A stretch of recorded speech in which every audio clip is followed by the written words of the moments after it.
Le Flash Info avec le centre de stockage de la Manche. Le feuilleton des municipales continue à Granville. Le préfet qui a finalement retiré hier son arrêté qui convoquait de nouvelles élections initialement prévues le 26 mars et 2 avril.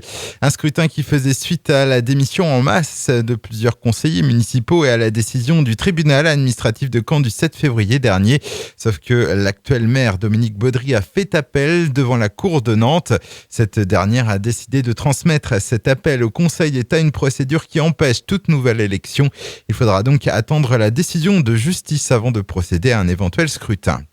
Attention, changement pour toute demande de carte d'identité à partir du 2 mars. Demande qui ne se fera plus que dans 21 villes du département et non plus dans toutes les mairies, comme c'est encore le cas.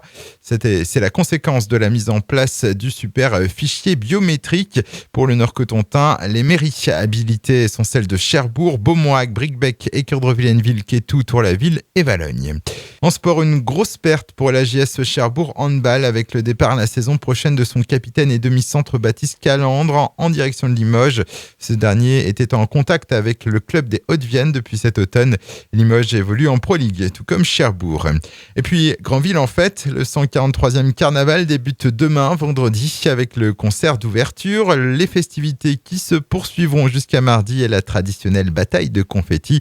C'est le premier carnaval de Granville depuis qu'il est inscrit au patrimoine de l'UNESCO, un sujet évoqué par Antonina Juliane, présidente du carnaval. Ça fait quand même 8 ans que le comité d'organisation et les carnavaliers travaillent pour obtenir cette inscription à l'UNESCO. C'est un gros dossier porté par les 3000 carnavaliers à travers des témoignages, des photos, des vidéos, qu'on a dû transmettre aux délégations présentes à l'UNESCO à Addis Abeba le 30 novembre dernier. On s'attendait à un engouement cette année et depuis 3 mois qu'on est inscrit à l'UNESCO, on a beaucoup de demandes, d'informations. On en avait déjà beaucoup avant, et on a pu remarquer là depuis le début du mois de décembre qu'on avait beaucoup plus de demandes encore qu'avant. Antonina Juliane, donc au micro d'Elvan, et jusqu'à 90 000 personnes sont attendues à l'occasion de ce carnaval de Granville. Le Flash Info vous a été présenté par Landra, centre de stockage de la Manche à Digulleville. Pour en savoir plus et visiter notre centre, 0810 120 172, coup d'un appel local.